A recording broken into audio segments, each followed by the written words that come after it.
Welcome to week 2 of the Tiger Football Report. I'm your host, Spiro Marikas, along with the head coach of the Tigers, Pete Shinnick. And Coach, job well done week 1 as you go down to Norfolk in front of a hostile crowd and Michael Vick's debut as a head coach, and you come away with a 27-7 victory.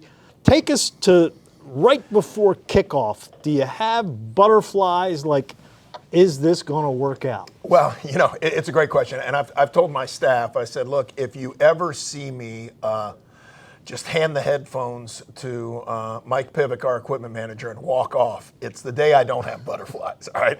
So whether that's game 1 or game 12 or game 15, it really doesn't matter. You always want that feeling. And so I felt very good about how our guys prepared. I thought we had, as you and I talked, I thought we had a very good fall camp, and then I thought we had a very, very good, week of practice as well.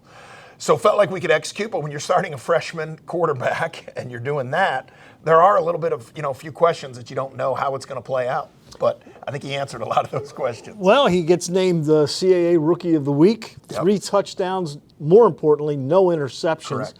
And take us into the process of how Andrew became the starting quarterback. Yeah, great competition, and I think, he established himself. He got here in May, so he graduated early, middle of May, got here at the end of May, started working out with our guys, and just really dove into the offense. And great credit to him, just for being hungry, wanting to know, wanting to learn, understand the reads, what was taking place. We had some summer OTAs where we got a chance to work with him and get a little bit of a chance to see what he could do, and then he just did a great job in fall camp. He started with the threes. I think he got 3 reps the first practice, and then he continued to just build and build and build, and then became a guy that we could, count on. Obviously, you got a Sean Brown who started a lot of games for us, and Nate Kent, same thing. So we really had to see great play out of him to say, okay, he is the guy.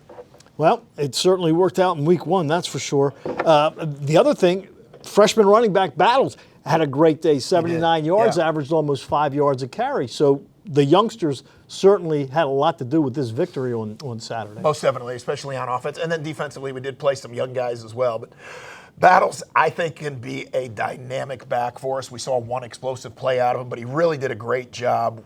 I give our O-line a ton of credit because it was very difficult. We never really knew what Norfolk was going to line up in. You know what I mean? And then they showed us some stuff, Series 1, and then Series 2, they changed it up. Series 3, they changed it up. So they were constantly flipping and flopping on us. And I thought our O-line did a really good job, and he did a good job, obviously, of getting positive yardage. Didn't have many tackles for losses, didn't have many times where we were caught behind the line of scrimmage. Now, on the defensive side, going into the season, there were some question marks about the D-line because you basically had to change everybody. Yeah. Well, I think they did a pretty good job because you held Norfolk State to 6 yards rushing, which is the fewest allowed by or 39 yards rushing, fewest yards allowed by a Tiger team since 2019 when they gave up just 6 to Bucknell. So I would say your D-line performed well. Really proud of those guys, young guys, but old guys. As we talked about, we've got the 3 redshirt freshmen or true freshmen in there.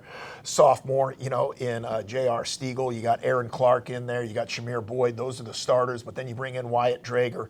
You bring in Elijah Tarleton. You bring in, I'm drawing a blank now on my last guy. Oh, Trayvon Adams. Those guys I thought did a great job rotating around. You know what I mean? And so being able to create penetration and let our linebackers do what they do. Stats from the D-line weren't great, but penetration, as you said, and disrupting. We knew that Coach Shep would want to run some counters. We knew that he'd want to run some gap stuff. Thought our guys did a great job with that. All right, well, week 1 is over. And now week 2 and the crosstown rivalry with the Morgan State Bears. They're coming off a game against South Alabama, their FBS game for the year, where they were only outgained by 27 yards, 367 to 340. They had 4 turnovers, which kind of cost them the ball game. But this Morgan team certainly showed well against South Alabama on Saturday. Yeah, very, very well. And as you're watching it, they take the opening drive and they go right down and score against South Alabama. South Alabama matches that with a drive, and then they start the second half. Morgan does go right down the field and score. So very, I think, explosive offense. Probably the best offense that we've seen them have since we've been here. And they've continued to get better defensively.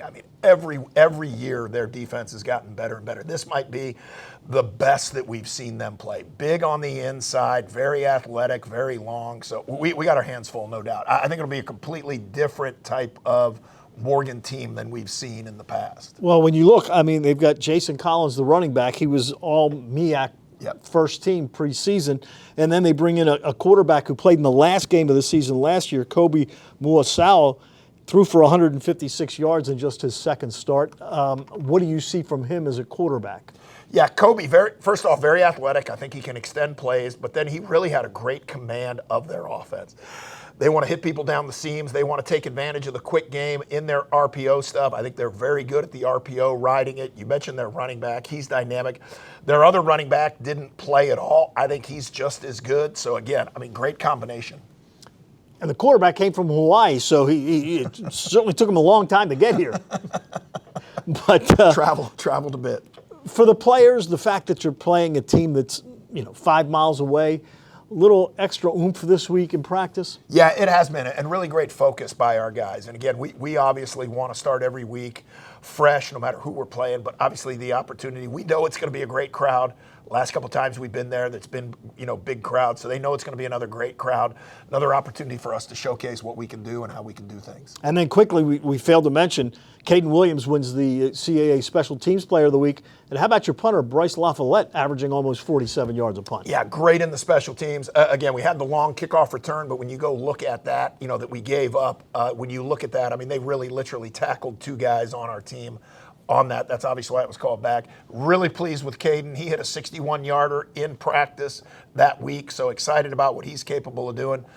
Bryce, I felt like last year just continued to get better and better and better as the year went along. And, I see him staying right around that average all year long. And those are certainly 2 important weapons to have. Most definitely. All right, Tigers will take on Morgan, 7 o'clock. Gordy and I will have it for you on TowsonTigers.com starting at 6:45. So for the head coach of the Tigers, Pete Shinnick, I'm Spiro Marikas. Thanks for tuning in to another edition of the Tiger Football Report.